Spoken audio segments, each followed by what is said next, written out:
Hello. आज के ई lecture के लिए जो विषय है वो EL 304 microwave and optical fibre engineering है, जिसमें कि 6 यूनिट ऑप्टिकल फाइबर कम्युनिकेशन का पार्ट थर्ड आज डिस्कस करेंगे। पार्ट फर्स्ट और सेकंड हम डिस्कस कर चुके हैं, जिनमें हमने पढ़ा था ऑप्टिकल फाइबर कम्युनिकेशन सिस्टम क्या होता है, कैसे काम करता है, उसके एप्लीकेशंस क्या होते हैं। सेकेंड पार्ट में हमने देखा था न्यूमेरिकल अपर्चर का कैलकुलेशन, एक्सेप्टेंस एंगल और एक्सेप्टेंस कोण के बारे में। साथ में हमने देखा था कि जो ऑप्टिकल फाइबर है किस प्रिंसिपल पर वर्क करता है, उसका हमने टोटल इंटरनल रिफ्लेक्शन का फिनोमेना देखा था। तो ये हमने कवर कर लिया है फर्स्ट और सेकंड पार्ट में। आज जो पार्ट थर्ड में हम डिस्कस करेंगे वो है एटीन्यूएशन ऑप्टिकल फाइबर। एटीन्यूएशन जो होता है वो हम डिस्कस करेंगे। तो आज के जो बेसिक कंटेंट्स है एटीन्यूएशन इन ऑप्टिकल फाइबर वो है एब्जॉर्प्शन, स्कैटरिंग, डिस्पर्सन, बेंडिंग।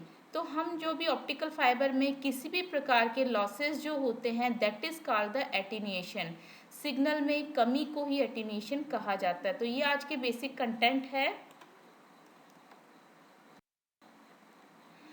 अब हम देखिए एटीन्यूएशन का मतलब लॉस ऑफ लाइट एनर्जी है। एक्चुअली हमारा जो भी सिग्नल है वो हमारा ऑप्टिकल सिग्नल है या लाइट सिग्नल है। तो लाइट सिग्नल जब हमारे इनपुट से आउटपुट तक पहुंचती है, ट्रांसमीटर से रिसीवर तक पहुंचती है, तो कहीं ना कहीं सिग्नल का लॉस होता है, लाइट की एनर्जी का लॉस होता है। तो वो लॉस हमारा एटीन्यूएशन कहलाता है।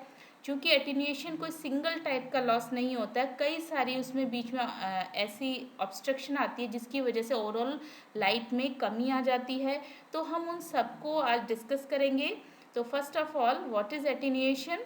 Attenuation means loss of light energy as the light pulse travel from one end of the cable to the other.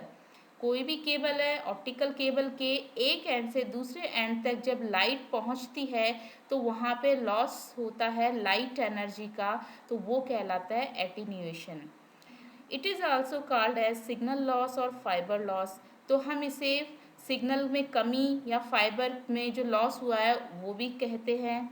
It also decides the number of repeater required between transmitter and receiver.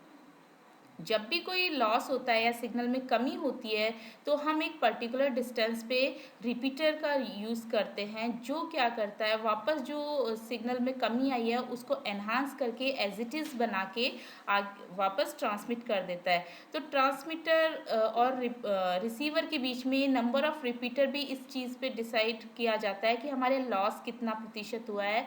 तो हम इसको यहाँ attenuation का यदि हमारा एक value आ रही है तो हम उससे डिसाइड कर पाते हैं। Attenuation is directly proportional to the length of the cable. क्योंकि हम लॉन्ग डिस्टेंस ट्रैवलिंग करवाते हैं सिग्नल को या फिर शॉर्ट डिस्टेंस करवाते हैं, लेकिन बेसिकली जो भी कर रहे हैं वो किसी पर्टिकुलर डिस्टेंस पे कर रहे हैं, तो हम अकॉर्डिंग टू डिस्टेंस हम एटीन्यूएशन को बताते हैं कि वो डायरेक्टली प्रोपोर्शनल है। जितनी लेंथ बढ़ती जाएगी उतना एटीन्यूएशन बढ़ता जाएगा। Attenuation is defined as the ratio of the optical input power to the output power in the fiber of the length L। तो ये जो हमारा एटीन्यूएशन का एक यदि फॉर्मूला हम बताते हैं तो एटीन्यूएशन क्या होता है? ऑप्टिकल इनपुट पावर और ऑप्टिकल आउटपुट पावर का एक रेशियो होता है जो फाइबर की लेंथ के अकॉर्डिंग होता है। तो हम इसको बताते हैं alpha is equal to 10 log 10 P I upon P output, जिसकी यूनिट होती है डीबी पर किलोमीटर। नॉर्मल में P I upon P input हमारा एटीन्यूएशन है, लेकिन जब डीबी में निकालते हैं तो 10 log 10 करके हम निकालते हैं तो डीबी में निकल जाता है। और जब हम पर लेंथ की बात करें तो यहाँ पर किलोमीटर डिसाइड करते हैं। तो ये एटीन्यूएशन का फॉर्मूला है हमारा। तो पी आई हमारी इनपुट पावर है, पी आउटपुट पावर है, alpha is the attenuation constant है। अब हमारे जो लॉसेज आ रहे हैं, किसी भी प्रकार का एटीन्यूएशन हो रहा है, वो एटीन्यूएशन के रीज़न हमारे एब्जॉर्प्शन हो सकता है, स्कैटरिंग हो सकता है, डिस्पर्शन हो सकता है, बेंडिंग हो सकता है। तो हम इनको वन बाय वन डिस्कस करते हैं। फर्स्ट है एब्जॉर्प्शन लॉस। जब हमने कोई सिग्नल को या लाइट को एंटर करवाया फाइबर के अंदर और फिर एंड में हमने देखा तो लाइट हमें कुछ हल्की मिली, कुछ डिम मिली, तो कहीं ना कहीं उस फाइबर के अंदर एब्जॉर्प्शन हुआ है लाइट एनर्जी का। इसलिए जो उस प्रकार का जो सिग्नल में कमी है वो कहलाता है एब्जॉर्प्शन लॉस। तो absorption of the light energy due to heating of ion impurities resulting in dimming of light at the end of the fiber। अब ये जो फाइबर जो जिससे कंस्ट्रक्ट किया जाता है उसमें जैसे ऑप्टिकल सिग्नल जाता है तो उसकी हीट की वजह से वहाँ पे क्या होता है, आयन प्रोड्यूस होते हैं या आयन की इम्प्योरिटीज़ की वजह से एब्जॉर्ब कर लिया जाता है जो लाइट सिग्नल है। तो हम यहाँ पे उस वजह से लाइट को फेड या डिम प्राप्त करते हैं at the end of the fibre. तो हम इसमें दो प्रकार के एब्जॉर्प्शन बताते हैं, एक इंट्रिंसिक, एक एक्सट्रिंसिक। तो इंट्रिंसिक एब्जॉर्प्शन क्या होता है, इंट्रिंसिक का मतलब है वो फाइबर के खुद की वजह से होता है। एक्सट्रिंसिक का मतलब है कोई अशुद्धि उसमें यदि किसी प्रकार की रह गई है, कोई कण रह गया है, उसकी वजह से हमें एब्जॉर्प्शन मिलता है लाइट का। तो अब इंट्रिंसिक एब्जॉर्प्शन क्या होता है, caused by the interaction with one or more component of the glass। तो जो ग्लास में कोई कंपोनेंट है उनसे यदि लाइट इंटरेक्ट कर रही है तो वो एब्जॉर्ब हो जाती है, तो वो हमारा पहला कारण है। occurs when photon interact with an electron in the valence band and excite it to a higher energy level near to the UV region। अब हम जानते हैं कि किसी भी मटेरियल में जो इलेक्ट्रॉन्स होते हैं वो वैलेंस बैंड में रहते हैं, जब तक उनको एनर्जी नहीं मिलती है वो वैलेंस में ही रहते हैं। लेकिन यदि उनको किसी भी प्रकार से एनर्जी मिल रही है, जैसे हम लाइट सिग्नल इंटर करवा रहे हैं, एक तरीके से क्या है वो एनर्जी है, तो वो उस एनर्जी को वैलेंस बैंड के इलेक्ट्रॉन गेन कर लेते हैं और एक्साइट होके हायर एनर्जी स्टेट में पहुंच जाते हैं, जो कि यूवी रीजन के नज़दीक में होता है। विजिबल रीजन और यूवी रीजन नज़दीक में होता है, तो उस तक पहुंच जाते हैं और वहाँ पे जो इलेक्ट्रॉन है वो उन्होंने एनर्जी उन फोटोन से गेन कर ली है, दैट्स वाई वहाँ पे एब्जॉर्प्शन हो गया है। ये सब आता है इंट्रिंसिक एब्जॉर्प्शन के अंदर। अब एक्सट्रिंसिक एब्जॉर्प्शन क्या होता है, it is also called impurity absorption, यानी यहाँ पे कहीं ना कहीं कोई अशुद्धि मिली हुई है उस फाइबर को डिज़ाइन करते टाइम, तो वो एक्सट्रिंसिक मिलावट है, that's why it is extrinsic absorption. results from the presence of a transition metal like iron, chromium, cobalt, copper and from OH ion that is from water। यानी जब fibre को design कर रहे हैं तो कुछ मेटलिक आयन्स उसमें रह गए, कुछ कण रह गए, आयरन को, क्रोमियम, कोबाल्ट, कॉपर, तो इन सब की वजह से वहाँ पे क्या हो रहा है कि एक्सट्रिंसिक एब्जॉर्प्शन होता है, लाइट वहाँ उनके द्वारा एब्जॉर्ब करी जाती है, तो ये जो होता है एक्सट्रिंसिक एब्जॉर्प्शन है। तो इस प्रकार से इंट्रिंसिक और एक्सट्रिंसिक हम समझ सकते हैं। नेक्स्ट हमारा है स्कैटरिंग लॉस। स्कैटरिंग लॉस का मतलब होता है, स्कैटर का मतलब होता है छितरना। कोई लाइट सीधी जाना चाह रही है लेकिन बीच में कोई ऑब्स्ट्रक्शन आ गया जिसकी वजह से लाइट के बहुत सारे पार्ट्स हो गए, बहुत इधर उधर बिखर गई, तो that is called the scattering loss. तो स्कैटरिंग लॉस जो होता है वो बेसिकली माइक्रोस्कोपिक वेरिएशन होता है। मटेरियल जिससे डिज़ाइन है, मटेरियल की डेंसिटी पे डिपेंड करता है, कहीं पे मॉलिक्यूलर डेंसिटी अधिक है, कहीं पे मॉलिक्यूलर डेंसिटी कम है, तो जो उसका कंपोजिशनल फ्लक्चुएशन है या जो स्ट्रक्चर है फाइबर की, उसकी वजह से ये सारे लॉसेज होते हैं।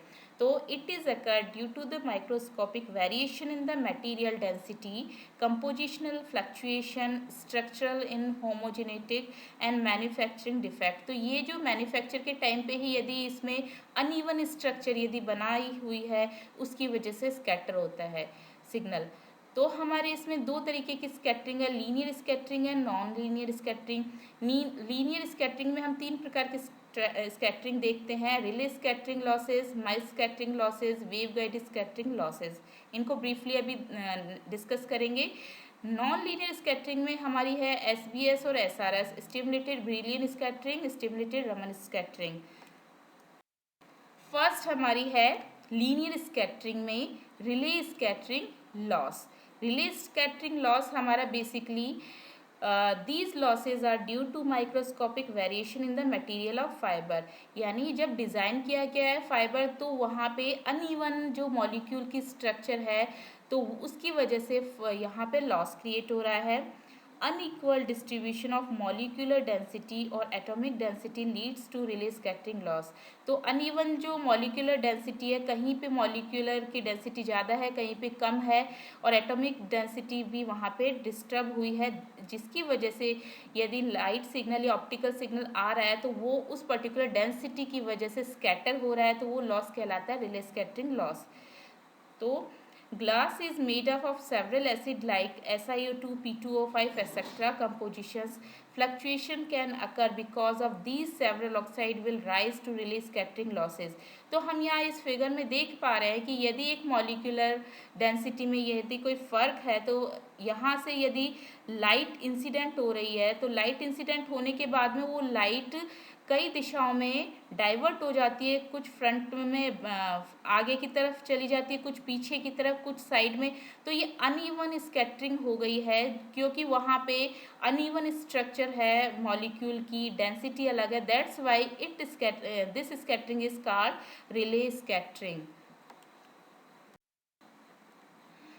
अब हम देखिए एटीन्यूएशन का मतलब लॉस ऑफ लाइट एनर्जी है। एक्चुअली हमारा जो भी सिग्नल है वो हमारा ऑप्टिकल सिग्नल है या लाइट सिग्नल है।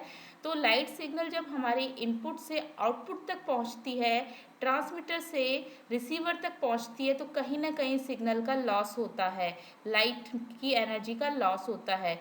तो वो लॉस हमारा एटीन्यूएशन कहलाता है। चूँकि एटीन्यूएशन कोई सिंगल टाइप का लॉस नहीं होता है, कई सारी उसमें बीच में ऐसी ऑब्स्ट्रक्शन आती है जिसकी वजह से ओवरऑल लाइट में कमी आ जाती है। तो हम उन सबको आज डिस्कस करेंगे। तो first of all, what is attenuation?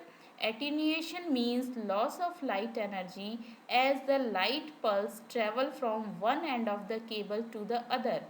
कोई भी केबल है, ऑप्टिकल केबल के एक एंड से दूसरे एंड तक जब लाइट पहुंचती है तो वहाँ पे लॉस होता है लाइट एनर्जी का, तो वो कहलाता है attenuation. It is also called as signal loss और फाइबर लॉस। तो हम इसे सिग्नल में कमी या फाइबर में जो लॉस हुआ है वो भी कहते हैं। It also decides the number of repeater required between transmitter and receiver. जब भी कोई लॉस होता है या सिग्नल में कमी होती है तो हम एक पर्टिकुलर डिस्टेंस पे रिपीटर का यूज़ करते हैं, जो क्या करता है वापस जो सिग्नल में कमी आई है उसको एनहांस करके एज इट इज़ बना के वापस ट्रांसमिट कर देता है। तो ट्रांसमीटर और रिसीवर के बीच में नंबर ऑफ रिपीटर भी इस चीज़ पे डिसाइड किया जाता है कि हमारे लॉस कितना प्रतिशत हुआ है। तो हम इसको यहाँ एटीन्यूएशन का यदि हमारा एक वैल्यू आ रही है तो हम उससे डिसाइड कर पाते हैं एटीन्यू। नेक्स्ट है non linear scattering. Non linear scattering में हम कंसीडर करते हैं SBS scattering, stimulated brilliant scattering may be regarded as the modulation of the light through the thermal molecular vibration within the fiber। हम ये कह रहे हैं कि फाइबर में यदि थर्मल मॉलिक्यूलर वाइब्रेशन क्रिएट हो रहा है तो वहाँ पे लाइट का मॉड्यूलेशन भी हो जाता है। तो लाइट का मॉड्यूलेशन होता है सिग्नल जब वहाँ पे दो सिग्नल मिलके यदि कुछ नया सिग्नल क्रिएट करते हैं तो that is called the modulation. तो वहाँ लाइट का मॉड्यूलेशन क्रिएट हो रहा है, तो वो जो स्कैटरिंग मिल रही है वो हमें मिलती है स्टिमुलेटेड ब्रिलियन स्कैटरिंग। तो इसको एक फार्मूला से हम बता सकते हैं। ये पावर है Brillouin power 4.4 into 10⁻³ D square lambda square alpha dB V watt. तो लैम्डा क्या है? ऑपरेटिंग वेवलेंथ है माइक्रोमीटर में। डी है फाइबर कोर डायमीटर जो कि माइक्रोमीटर में है। V is the source bandwidth in the gigahertz and alpha is the attenuation. तो ये हमारा फॉर्मूला है जो हमारा लीनियर नॉन लीनियर स्कैटरिंग को बता रहा है, एसबीएस स्कैटरिंग को। नेक्स्ट है एसआरएस स्कैटरिंग। एसआरएस स्कैटरिंग जो होती है स्टिमुलेटेड रमन स्कैटरिंग है, is similar to SBS except that high frequency optical phonon rather than the acoustic phonon is generated in the scattering process। तो इसमें जो बात कर रहे हैं हम, जो फोटोन है या फोनोन है वो क्या है, collective excitation in the periodic arrangement of the atom और मॉलिक्यूल्स इन द सॉलिड। तो ये एक्साइटेशन स्टेट में मॉलिक्यूल्स की बात कर रहे हैं, तो हम ये कह रहे हैं कि वहाँ पे हाई फ्रीक्वेंसी पे जब ऑप्टिकल सिग्नल है तब हमारा जो स्कैटर हो रहा है signal, that is called the SRS scattering. इसके लिए जो फॉर्मूला है वो हमारा है PB is equal to 5.9 into 10⁻⁻2 D square lambda alpha dB, और इसकी यूनिट है वॉट। नेक्स्ट हमारा है स्कैटरिंग लॉस। स्कैटरिंग लॉस का मतलब होता है, स्कैटर का मतलब होता है छितरना। कोई लाइट सीधी जाना चाह रही है लेकिन बीच में कोई ऑब्स्ट्रक्शन आ गया जिसकी वजह से लाइट के बहुत सारे पार्ट्स हो गए, बहुत इधर उधर बिखर गई, तो that is called the scattering loss. तो स्कैटरिंग लॉस जो होता है वो बेसिकली माइक्रोस्कोपिक वेरिएशन होता है। मटेरियल जिससे डिज़ाइन है, मटेरियल की डेंसिटी पे डिपेंड करता है। कहीं पे मॉलिक्यूलर डेंसिटी अधिक है, कहीं पे मॉलिक्यूलर डेंसिटी कम है। तो जो उसका कंपोजिशनल फ्लक्चुएशन है या जो स्ट्रक्चर है फाइबर की, उसकी वजह से ये सारे लॉसेज होते हैं। तो it is occur due to the microscopic variation in the material density, compositional fluctuation, structural in homogenetic and manufacturing defect. तो ये जो मैन्युफैक्चर के टाइम पे ही यदि इसमें अनइवन स्ट्रक्चर यदि बनाई हुई है, उसकी वजह से स्कैटर होता है सिग्नल। तो हमारे इसमें दो तरीके की स्कैटरिंग है, लीनियर स्कैटरिंग है, non linear scattering. Linear scattering में हम तीन प्रकार के स्कैटरिंग देखते हैं, Rayleigh scattering losses, Mie scattering losses, wave guide scattering losses. इनको ब्रीफली अभी डिस्कस करेंगे। तो इंटरमोडल डिस्पर्शन क्या होता है? Pulse broadening due to intermodal dispersion result from the propagation delay difference between modes within the multimode fiber। तो हम ये कह रहे हैं कि किसी भी फाइबर, मल्टीमोड फाइबर में बहुत सारे मोड्स यदि एक साथ ट्रेवल कर रहे हैं तो उनमें सब में आपस में प्रोपेगेशन डिले डिफरेंस क्रिएट हो जाता है बिटवीन द मोड्स आपस में। तो इसकी वजह से क्या होता है, at the end of the fibre हमें पल्स में ब्रॉडनेस मिलती है। तो वो जो कहलाता है वो इंटरमोडल डिस्पर्शन, और वो मल्टीमोड फाइबर में ही क्रिएट होता है। तो हम इंटरमोडल को मल्टीमोड फाइबर के लिए बताते हैं। इंट्रामोडल डिस्पर्शन ये होता है कि यदि हमारा सिंगल मोड भी यदि है, सिंगल मोड में भी पल्स की ब्रॉडनेस या पल्स स्प्रेड हो सकती है, लेकिन वो कुछ कारणों से होती है, उनको हम कुछ रीजंस बताते हैं, दैट इज मटेरियल डिस्पर्शन और वेवगाइड डिस्पर्शन। तो इंटरमोडल में हम मल्टीमोड फाइबर की बात करते हैं, इंट्रामोडल में हम सिंगल मोड फाइबर की बात करते हैं कि सिंगल मोड फाइबर में भी पल्स स्प्रेड हो रही है। Material dispersion is also known as spectral dispersion or chromatic dispersion। ये क्यों हो रहा है? Results because of variation due to refractive index of core as a function of wavelength, because of which pulse spreading occur even when different wavelengths follow the same path। हम ये कह रहे हैं कि जो रिफ्रैक्टिव इंडेक्स है core का, वो फंक्शन है एक वेवलेंथ का। यानी हम रिफ्रैक्टिव इंडेक्स और वेवलेंथ में एक रिलेशन बताते हैं, तो वो उसका एक फंक्शन है। लेकिन जो हमारी मल्टीपल जो वेव्स है उनकी वेवलेंथ अलग अलग है, और वो उस पर्टिकुलर रिफ्रैक्टिव इंडेक्स से यदि वहाँ पे पास होके जाती है तो वहाँ पे पल्स में स्प्रेडिंग आ जाती है, पल्स स्प्रेड हो जाती है due to different wavelength follow the same path. तो इस वजह से हमें मटेरियल डिस्पर्शन मिलता है। नेक्स्ट है वेवगाइड डिस्पर्जन। वेवगाइड डिस्पर्जन जो होता है वो कोर और क्लैडिंग के बीच में हम बात करते हैं। Whenever any optical signal is passed through the optical fiber, practically 80% of optical fiber is confined to core and rest of 20 optical power into cladding। यानी हम ये कह रहे हैं कि कोर और क्लैडिंग में भी कुछ ना कुछ पावर का डिस्ट्रीब्यूशन होता है। तो 80% पावर तो कोर में रहती है और 20% क्लैड में ट्रांसफ़र हो जाती है। तो this is the waveguide dispersion, ये जो खुद में ही होता है। तो ये वेवगाइड डिस्पर्शन के अंदर आता है। अब नेक्स्ट है बेंडिंग लॉस। अब किसी भी फाइबर को हम डिज़ाइन करते हैं, हम कोशिश करते हैं कि वो स्ट्रेट रहे, लेकिन फिर भी हमें कई बार उसमें बेंडिंग लॉस मिलता है। तो बेंडिंग लॉस क्या होता है? The loss which exist when an optical fibre undergoes bending is called the bending loss. यानी किसी भी फाइबर को जब बेंड मिलता है तो उस समय पे जो लॉस हो रहा है वो बेंडिंग लॉस कहलाता है। तो इसमें दो प्रकार की बेंडिंग लॉस हम बताते हैं, मैक्रोस्कोपिक बेंडिंग, माइक्रोस्कोपिक बेंडिंग। तो मैक्रोस्कोपिक बेंडिंग क्या होती है? Bending in which complete fiber undergoes bends which causes certain modes not to be reflected and therefore causes loss to the cladding। तो बेंडिंग लॉस में क्या होता है कि हम किसी फाइबर को यदि किसी रीज़न से हम थोड़ा बेंड करके हम सिग्नल को ट्रांसमिट करना चाह रहे हैं तो उसमें कुछ जो मोड्स है वो वहाँ से रिफ्लेक्ट नहीं होकर रिफ्रैक्ट हो जाते हैं, बाईपा निकल जाते हैं फाइबर से बाहर। तो उस समय पे मैक्रो बेंडिंग लॉस कहलाता है। माइक्रो बेंडिंग लॉस होता है कोर और क्लैडिंग को जब हमने डिज़ाइन किया उस समय पे कोर और क्लैडिंग के इंटरफेस पे अनइवन स्ट्रक्चर हो गई जिसकी वजह से वहाँ बैंड हमें मिला है, तो वो होता है माइक्रोस्कोपिक बैंड।